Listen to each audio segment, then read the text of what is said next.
এই মজলিস থেকে মাত্র 10টা যুবক চাই, দাড়ি রাখবা। কে রাখবা? একজন যুবক হযরত ওমর আবু বকরের মতো দাঁড়াও, লিল্লাহে তাকবীর। যুবক আমার সঙ্গে হাতটা লাগায় দে। এই স্টেজে চলি আসরে যুবক 10 জন যুবক জান্নাতি দলে থাকবি রে যুবক। আমার সঙ্গে হাত লাগাও, সব স্টেজে উঠিয়া স্টেজ আবার ভাঙ্গিও না। এই সামনে দাঁড়ারে যুবক, যদি স্টেজ ভাঙ্গিয়া ভরিয়া যায়, ওই দিন রফিকুল্লাহ আফসারি হুজুরে বয়ান করে, ওই যুবকেরা স্টেজে আসিয়া দিছে ভরিয়া গেছে। যুবকের সামনে আরে স্টেজ ভাঙ্গিয়া ভরিয়া গেলে মুশকিল হইব ভাই। অতএব সামনে তোদের জন্য দোয়া করি, নারায়ে তাকবীর। আল্লাহ একজন এই যুবক দাড়ি রাখবে আর দাড়ি ফালাইবে না। এ যুবক, দাড়ি দেয় কে রে যুবক? দাড়ি দেয় আল্লাহ। তোমার বোনের মুখে দাড়ি নাই, হাতটা দেখা। যুবক যারা বসে আসো তারা আসো, আর দাড়ি ফালাই তারা তোমরা বসবা না, এখানে দাঁড়াও। একজনও দাড়ি ফালাইবা না, আল্লাহর সাথে অঙ্গীকার করো। এখানে দাঁড়াও ভাই যুবক, আমি তো করে দোয়া করি, হাত দাও। আর কোন যুবক আছেন? আমি 10টা যুবক চাইলাম, আল্লাহ তুমি কবুল মঞ্জুর করিয়া নাও। এ যুবক হাতটা লাড়া দাও। যুবক তোমরা হাতটা লাড়া দাও যে আমরা আর জীবনে কোনোদিন দাড়ি ফালাইব না, দাড়ি বড় করব, দাড়ি ছাড়িয়া দিব। মাশাআল্লাহ, আলহামদুলিল্লাহ। আল্লাহ তুমি আজকের মজলিস কবুল করো। আমাদের নেতারাও দেখতে চাই দাড়ি বড় করবে, কথা কয় না। আমার নেতা ভাই দাঁড়ান, আমি চাই আপনি জান্নাতি হইয়া যান। নারায়ে তাকবীর।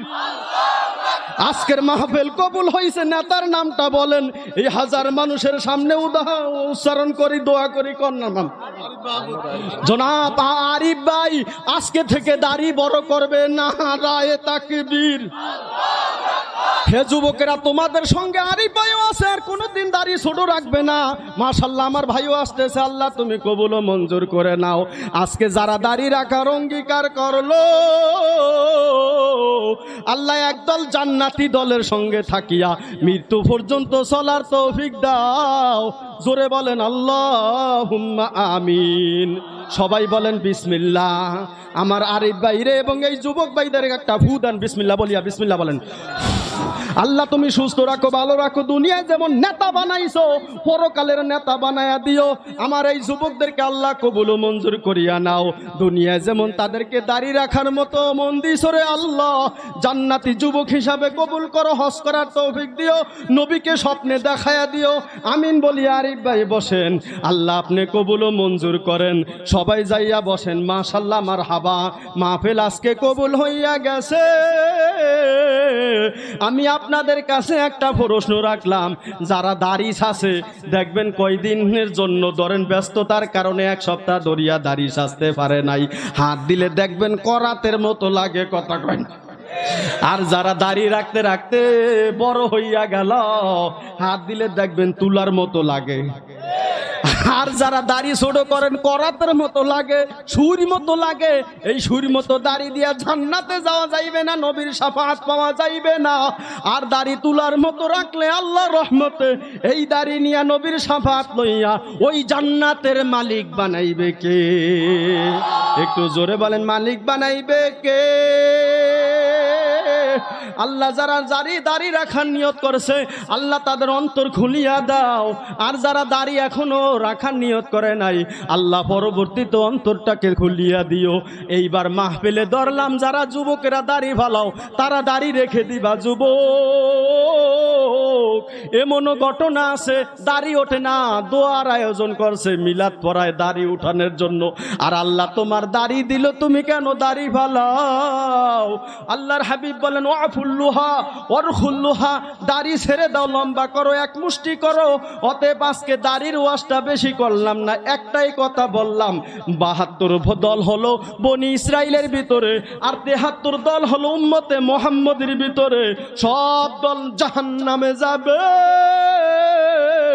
এক দল থাকবে জান্নাতি দল। তারা নবীর তরিকা যারা পালন করিয়া সঠিকভাবে চলবে, তারাই একদল জান্নাতে যাইবে।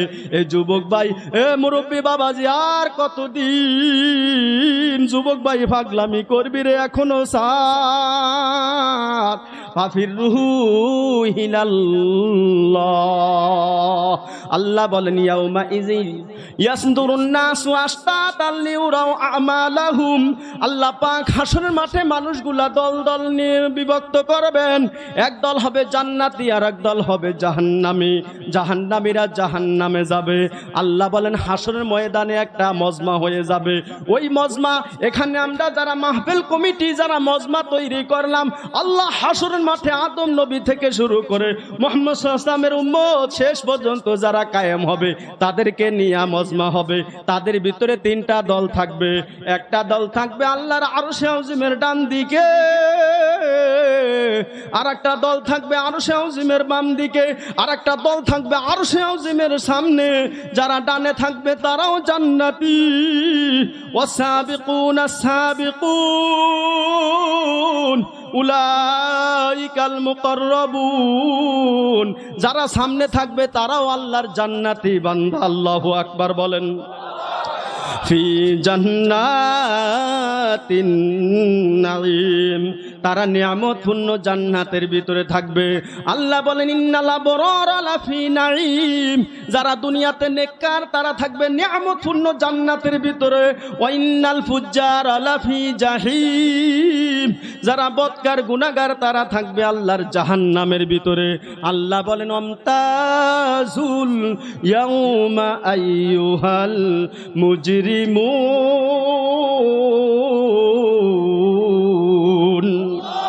গুনাহগারদেরকে পৃথক করে দেওয়া হবে। আল্লাহ রাব্বুল আলামিন বলেন কেন আমি ভাগে ভাগে মানুষগুলাকে বিভক্ত করব, দলে দলে বিভক্ত ভাগে ভাগে করব। লিউরাও আমালাহুম, যাতে করে আমি তাদেরকে আমল দেখায়া দেই।